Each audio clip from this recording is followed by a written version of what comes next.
Nah, mengenai adanya jalan kaki dari Musdalifah ke Mina itu disebabkan karena takut nanti kepanasan. Jadi kemah-kemah di itu orang-orang sebelah itu Nigeria itu jalan kaki. Usai melaksanakan wukuf di Arafah, sejumlah jemaah haji juga terpaksa berjalan kaki dari Musdalifah menuju Mina usai menjalankan mabit atau bermalam di Musdalifah. Jemaah memilih melanjutkan perjalanan dengan berjalan kaki sejauh 4 km karena operasional bus pengangkut jemaah dari Musdalifah ke Mina terhenti.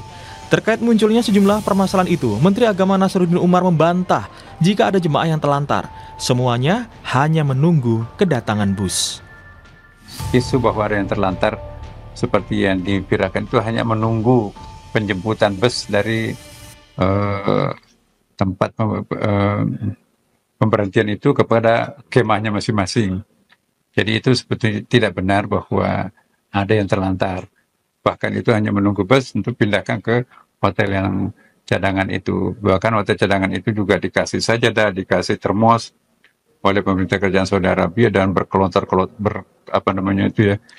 kontainer-kontainer makanan minuman itu lebih mewah daripada yang kemah-kemah yang biasa. Menak Nasaruddin juga mengklarifikasi banyaknya jemaah yang jalan kaki menuju Mina karena tidak sabarnya mereka menanti bus di tengah kemacetan. Hal ini juga terjadi pada jemaah negara lainnya. Menak pun meminta maaf atas masalah yang terjadi pada penyelenggaraan ibadah haji 2025. Tetapi kemacetan itu bukan hanya Indonesia mengalami, tapi semua negara mengalami kemacetan. Nah, mengenai adanya jalan kaki dari Musdalifah ke Mina itu disebabkan karena takut nanti kepanasan.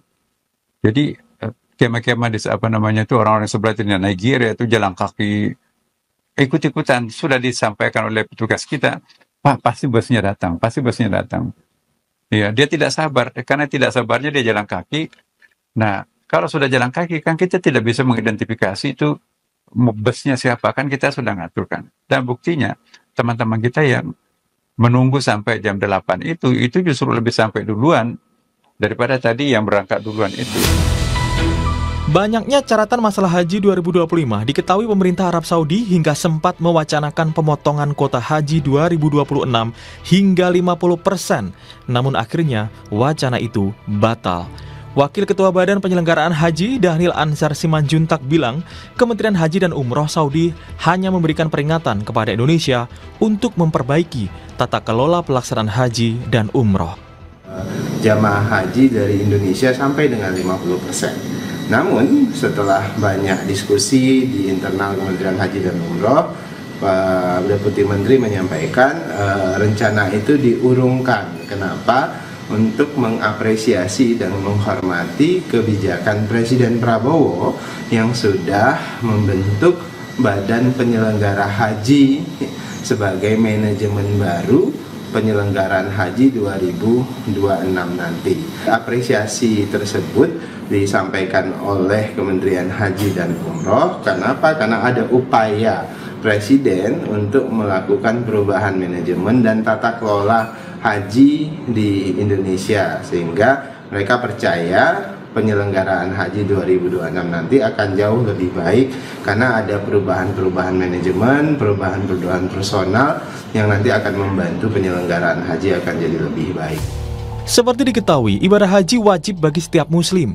Indonesia sendiri mendapatkan jatah terbesar hingga 221.000 jemaah di musim haji tahun ini.